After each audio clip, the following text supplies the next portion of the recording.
Hi, today I'm going to share with you why I am so passionate about sharing my work with the world. My name is Edie, and I help stressed out people learn to love their life, to live an epic life in just 5 minutes a day.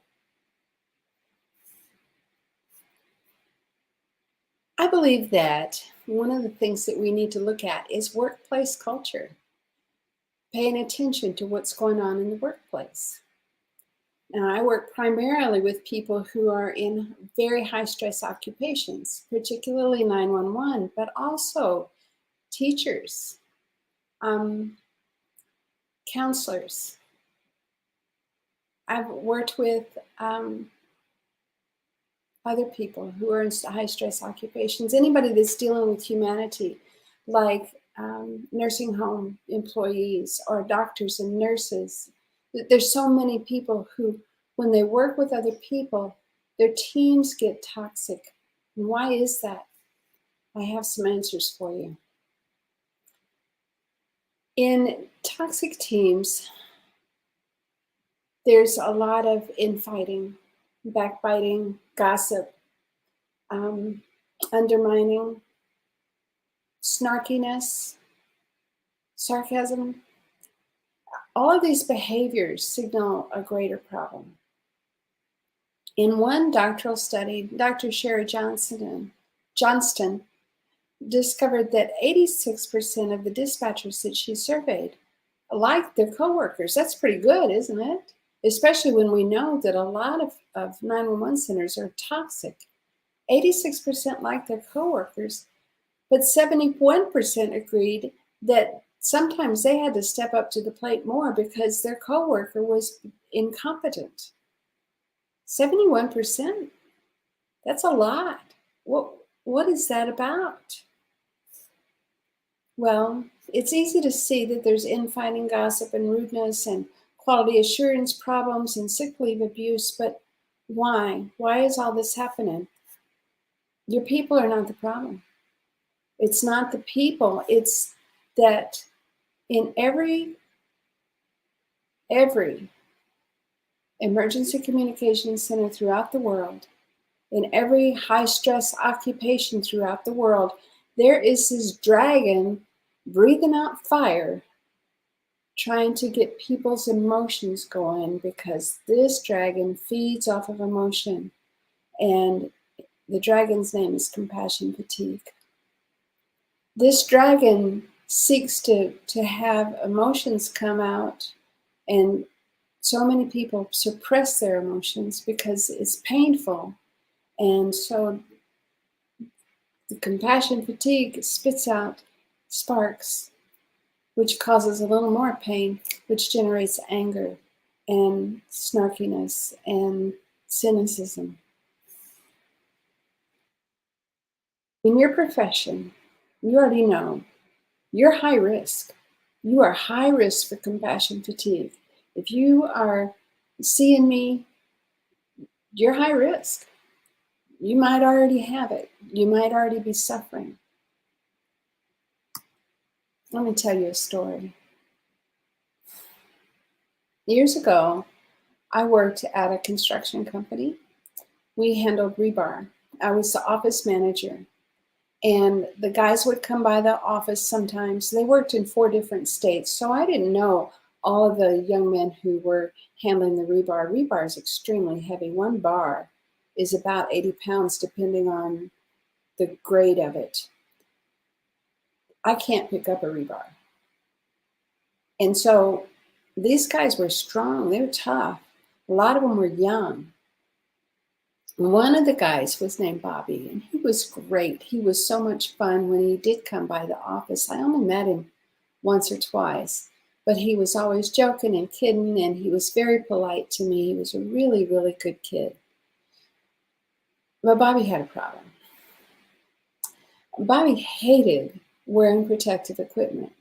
He found the hard hat very difficult to deal with. And when you're working in high places, you have equipment that's called fall arresting equipment. So it's a harness, and it's a lanyard, and it's a clip, and they have guy wires on the bridges, and they have places to keep you safe. One day, Bobby was working on the bridge, and he wasn't hooked up because he had incredible balance. He was extremely agile, incredible balance. The team was up against a deadline, and Bobby had expressed to his foreman that he just couldn't do what he needed to do easily when he was tied off to the guy wire. Well, Bobby's incredible balance failed him that day. And without his fall protection equipment, we lost him. He fell to his death. Bobby was married. He had 2 little kids. So his wife is now a widow. His children are now fatherless. His team is now short one of the workers, and they're still up against a deadline. The company was hit with an OSHA fine because he wasn't following the OSHA regulations. How dare he? How dare he not take the steps he needed to protect his own life? How dare he? How dare he leave his wife and children that way when there was something that could have prevented it? How dare he?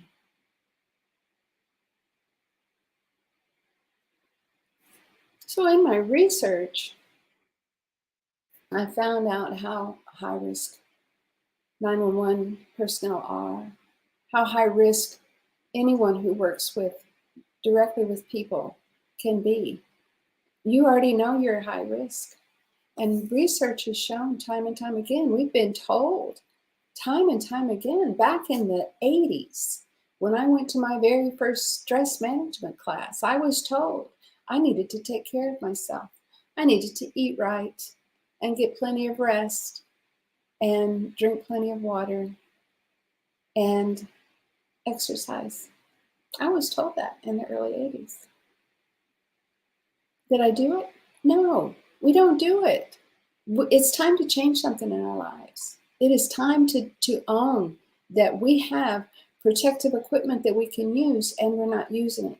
We have the ability to become resistant and resilient in the face of compassion fatigue, PTSD, secondary traumatic stress, vicarious trauma, whatever you want to call it, burnout.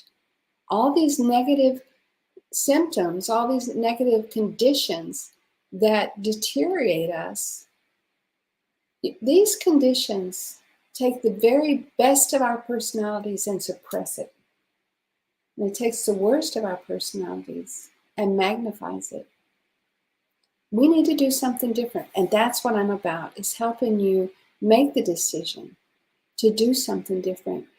I believe we already have defenders that help us every day, or can help us every day when we tap into them.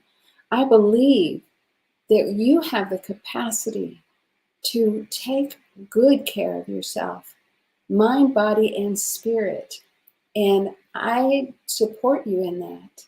Now, the first step to overcoming this is simple, very simple. So what I want you to do is download your copy of the 911 Self-Care Blueprint. It's waiting for you. If you use that QR code, go ahead and download it. It'll help you be in community with me. And over the next few weeks in these lives, I'll be breaking down some of the things that we can do beyond what's in the Self-Care Blueprint. Now, the Self-Care Blueprint is going to be a guide to helping you establish one 5-minute-a-day practice that will change your life for the better. Again, my name is Edie. My company is Shape Good Habits, and I'm here to serve you.